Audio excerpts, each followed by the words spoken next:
warahmatullahi wabarakatuh. Kenalkan, nama saya Rimsyah Pranawalidin. Di sini saya satu kelompok dengan rekan saya bernama Trisakta Ormanzai.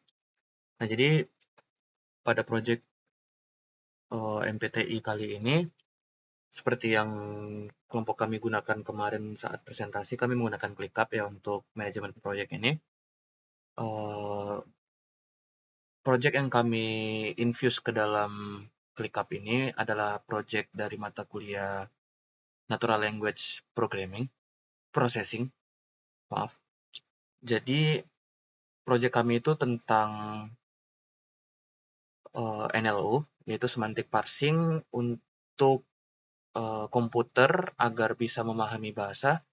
Jadi di sini kami lebih spesifiknya itu tentang robotika. Jadi kami membuat model agar robotika itu bisa dikendalikan menggunakan komen ketikan dalam bahasa Indonesia. Jadi kalau dalam judul besarnya itu text sequence for robotic command using intent slot mapping method. Nah, jadi bisa dilihat di layar saya. Yang pertama itu kami sudah kemarin membuat kira-kira semua fase ya, dari fase 1 sampai fase 6 sampai ada tahap 9. Jadi sebenarnya ini yang bersihnya itu ada 1, 2, 3, 4, 5, 6, 7, 8, 9, dan fase ini merupakan assignment yang saya berikan kepada rekan saya, Trisakta Warmanzai. Jadi pertama-tama kami lakukan eh, kami gunakan channel yang ada di ClickUp ini untuk diskusi ya. Awal-awal menentukan apa saja fasenya, kami mulai harus dari mana, dan ini juga sudah disambungkan kepada GitHub Workspace-nya, yaitu Axolotl, Project Axolotl. Nah, jadi setelah dilakukan diskusi awalnya, kami sudah menentukan task-task yang akan dilakukan oleh masing-masing pribadi dan juga yang bersama. Jadi bisa dilihat tabel gun di sini. Awal-awal ada project planning, lalu ada dataset collection, ada data processing, model architecture design, model training, action sequence, robotic scheduling integration, dan juga yang terakhir system testing. Nah, untuk tahap 9 dan tahap 10 itu, tahap 9 mungkin sudah dilakukan dokumentasi yang bersih di dalam kodenya, program kodenya. Tahap 10 itu kami buat untuk hari ini di tanggal 1 Juni. Nah, jadi tadi rekan saya sudah punya task sendiri, dan beliau sudah menyelesaikan task tersebut pada waktu yang ditentukan. Saya sendiri juga punya task yang mana untuk clean documentation-nya sedang in progress, harusnya hari ini selesai. Lalu ada 3 task utama yang saya kerjakan untuk pribadi, yaitu research tersendiri untuk skema intent slot mapping yang akan kami gunakan di sini. Jadi bisa dilihat di sini itu yang saya cari itu tentu saja literatur review, lalu dataset preparation, model selection, kami gunakan di sini SVM dan juga CRF yang lebih cocok ya buat ringan dan juga tidak berat. Awalnya kami ingin menggunakan LLM, tapi karena waktu yang tidak pas, jadi kami menggunakan SVM dan CRF yang lebih ringan. Lalu selanjutnya sebentar, ada pembuatan dataset ya. Jadi pembuatan dataset ini sebenarnya dibagi dua. Untuk rekan saya juga ada, untuk saya sendiri juga ada. Rekan saya itu mengatur tadi tasnya itu yang lebih detail, sedangkan saya itu mengatur tagging sistemnya. Jadi kami menggunakan bio tagging system, B itu untuk begin, I itu untuk inside, dan juga O itu untuk outside. Jadi tiap komen kami sudah tag untuk kalimat per kalimatnya, karena ini kami NLU ya, jadi Natural Language Understanding. Nah, selanjutnya saya juga melatih SVM-nya, sedangkan teman saya melatih CRF-nya. Jadi untuk ke progres kodenya itu sendiri sudah selesai. Bisa dilihat di sini build-nya sudah jadi, lalu end-to-end simulation-nya juga sudah dilakukan. Dan ini kami mencapai sekitar 0,9927 akurasi, yang mana setiap reportnya itu sudah dicantumkan seperti yang terlihat di layar. Nah, jadi selanjutnya itu yang akan dijelaskan oleh teman saya itu bagaimana dari sisinya itu mengerjakan tasnya di dalam ClickUp. Untuk teman saya Trisapto Romanzai, silakan. Assalamualaikum warahmatullahi wabarakatuh. Perkenalkan, nama saya Trisapto Armanzai. Di sini saya akan mempresentasikan progres pengerjaan tas-tas yang punya saya dalam project Grounded NLP Text to Action Sequence Generator menggunakan metode Intent Slot Mapping untuk otomasi penjadwalan perangkat robotik berbahasa Indonesia. Nah, uh, tanpa berlama-lama lagi, di sini ada 5 task yang sudah uh, di-assign oleh ke saya pada project ini. Yang pertama itu dari mulai yang fase pertama itu yaitu adalah merancang skema intent dan kamus slot. Nah, kita menamakan filenya itu namanya taxonomy.json. Nah, um, tas pertama ini adalah tas yang paling fundamental dari seluruh proyek. Uh, ini saya kasih priority yang urgent karena semua komponen lain di sistem ini bergantung pada file taxonomy.json ini. File ini saya jadikan sebagai single source of truth, di mana yang artinya itu satu-satunya sumber kebenaran yang menjadi acuan untuk semua model, mulai dari model machine learning sampai ke grounding engine. Yang saya kerjakan di sini ada 4 hal, maksud saya 4 jenis intent, yaitu yang pertama itu direct comment, direct underscore comment. Nah, ini adalah perintah yang langsung dieksekusi. Lalu yang kedua adalah scheduled comment. Ini perintah yang menjadwalkan untuk waktu tertentu. Lalu ada repeated comment. Ini perintah yang berulang. Lalu ada stop comment. Ini perintah untuk menghentikan. Nah, kedua, saya mendefinisikan skema slot dengan format bio atau bio tagging, di mana ada 7 tipe slot, yaitu action, direction, quantity, unit, modifier, time, dan date. Ketiga, saya membuat vocabulary boundary. Ini semacam kamus yang tertutup yang mendefinisikan kata-kata apa saja yang dikenali sistem. Misalnya, untuk action itu ada maju, ada mundur, angkat, ataupun lepas.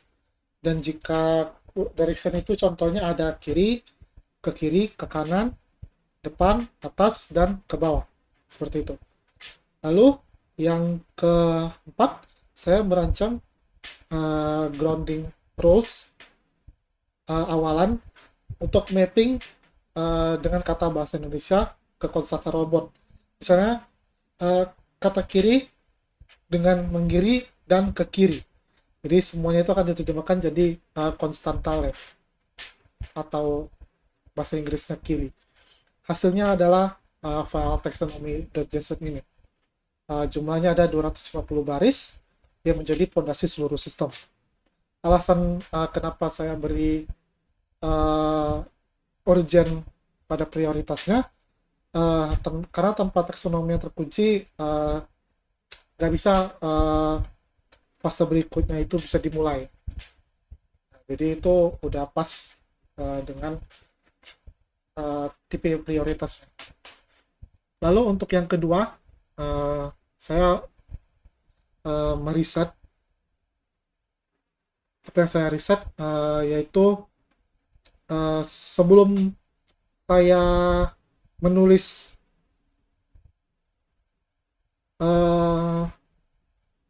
kode untuk model machine learning-nya, saya itu harus paham dulu secara teknis apa saja seperti library yang dipakai, lalu fitur apa yang digunakan, dan arsitektur seperti apa yang paling cocok untuk bahasa Indonesia.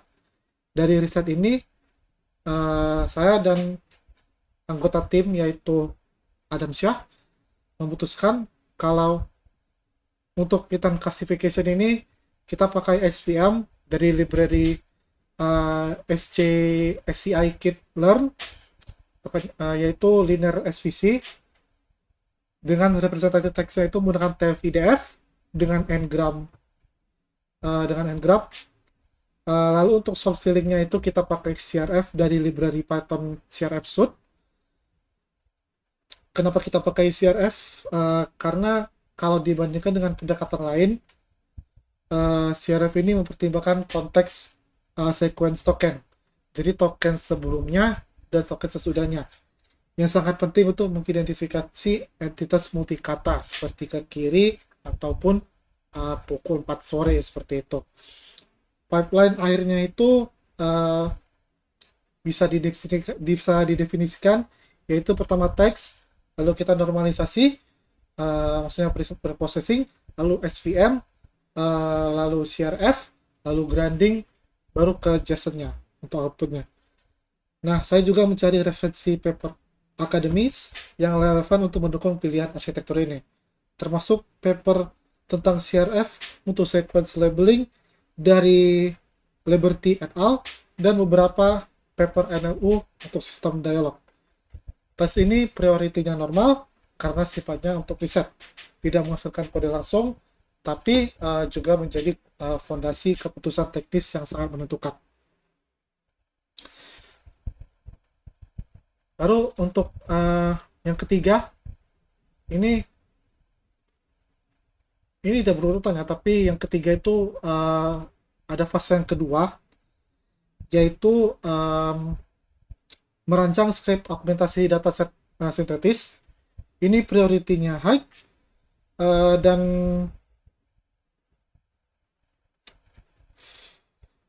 ini juga jadi tantangan besar dari proyek ini, karena tidak adanya dataset dalam bahasa Indonesia untuk mengontrol robot yang tersedia secara publik.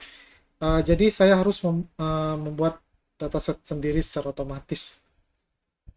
Di sini saya menulis script Python bernama generate_dataset2py yang menghasilkan ribuan variasi kalimat perintah robot secara programatik. Jadi cara kerjanya itu saya definisikan template-nya seperti yang di sini. Yang pertama itu action, direction, quantity, dan unit. Lalu contohnya itu dia misalnya tolong, lalu dia action, lalu dia kasih direction-nya, lalu dia kasih quantity-nya, dia kasih unit-nya, lalu modifier. Nah, lalu setiap placeholder ini diisi secara acak dari kamus yang udah dibuat tadi di taksonomi JSON. Nah, setiap kalimat yang dihasilkan itu langsung mendapat label intent dan biotagging secara otomatis. Nah, variasi yang di cover itu yang pertama itu angka numerik versus types. Jadi misalnya 2 angka dengan 2 kata, yang seperti ini. Lalu dengan atau tanpa modifier kecepatan. Lalu kalimat formal versus percakapan sehari-hari. Lalu ya semua tipe intent kayak langsung, terjadwal, berulang, dan berhenti. Itu juga hasilnya data sintetis ini lebih dari 2750 kalimat unik yang terdistribusi seimbang. Dengan 550 sampel per kelas intent, saya memberikan fase atau task ini dengan prioritas high, karena tanpa target tidak ada yang bisa dilatih. Lalu untuk task keempat di fase 1, Di sini saya melakukan validasi kontrak output JSON dan juga struktur action sequence. Di mana sebelum sistem dibangun, saya harus definisikan dulu output akhir sistem itu harus seperti apa. Kenapa ini penting? Karena output JSON ini nantinya akan dikonsumsi oleh scheduler atau microcontroller robotnya. Kalau strukturnya tidak konsisten, robot ini nggak bisa menginterpretasikan instruksinya. Nah, JSON standar yang saya definisikan punya struktur seperti yang ada di gambar ini. Jadi dia ada status, ada comment, ada intent, sama action. Lalu parameternya, di dalam parameter itu ada spatial, direction, quantity, sama unit. Lalu temporal, data waktunya, schedule, execute at, interval quantity, dan interval unit. Lalu pembuatan metadatanya. Nah, yang menarik adalah dari field pipeline metadata ini saya tambahkan sebagai mekanisme transparansi karena sistem akan mencatat apakah ada slot yang gagal diekstrak dan apa alasan fallbacknya. Ini sangat berguna untuk debugging. Saya juga mendefinisikan edge cases, bagaimana kalau slot direction tidak ditemukan, ataupun bagaimana kalau ada nilai non-numerik di slot quantity. Semua skenario ini sudah diimplementasikan. Nah, priority-nya saya taruh di high karena kontrak ini menjadi acuan implementasi grounding engine pada fase 5 nanti. Nah, lalu lanjut yang terakhir, task yang terakhir di fase 1. Ini adalah mendefinisikan grounding map.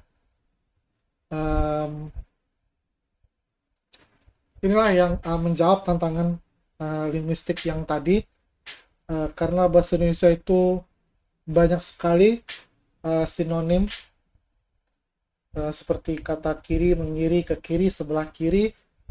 Nah, semuanya itu bermakna sama untuk robot. Tapi robot tidak bisa menerima 5 kata berbeda untuk instruksi yang sama. Grounding map adalah tabel besar yang menyelesaikan masalah ini secara deterministik. Saya mendefinisikan mapping untuk 4 kategori. Yang pertama itu direction mapping. Tentu saja tadi tiap kiri, ke kiri, mengiri. Lalu itu dia masuk ke left. Lalu depan ke depan lurus itu dia masuk ke front. Lalu forward dia mappingnya itu ada maju ke depan lurus jalan terus, lalu backward juga mundur ke belakang balik. Lalu juga ada rotate, dia itu memutar belok. Lalu juga ada move up, jadi dia diangkat atau dinaikkan seperti itu. Lalu yang kedua ada itu maksudnya itu masuk action mapping, maaf. Lalu yang ketiga ada modifier mapping, jadi dia ini mengatur speed. Misalkan ada robotnya itu speednya bagaimana, dia di speed modifier 0,3 itu pelan, lambat, perlahan. Lalu untuk yang 0,5 itu dia normal, biasa, sedang. Begitu mappingnya. Untuk yang cepat itu dia atau kencang atau turbo itu dia modifiernya ada di 1.0. Di time parsing juga ada jam, dimana formanya itu hari, maksud saya hour, minute, second ya. Lalu di basmati sekarang ini juga relative timestampnya pakai ISO 8601. Ini saya taruh di priority urgent karena ini prinsip yang paling penting pada sistem yang kita namai dengan deterministic output. Satu instruksi, satu interpretasi. Jadi tidak boleh ada ambiguitas, dan grounding map ini menjamin hal yang tersebut. Nah, mungkin untuk bagian tas saya cukup sampai situ saja. Saya akan kembalikan ke Adam.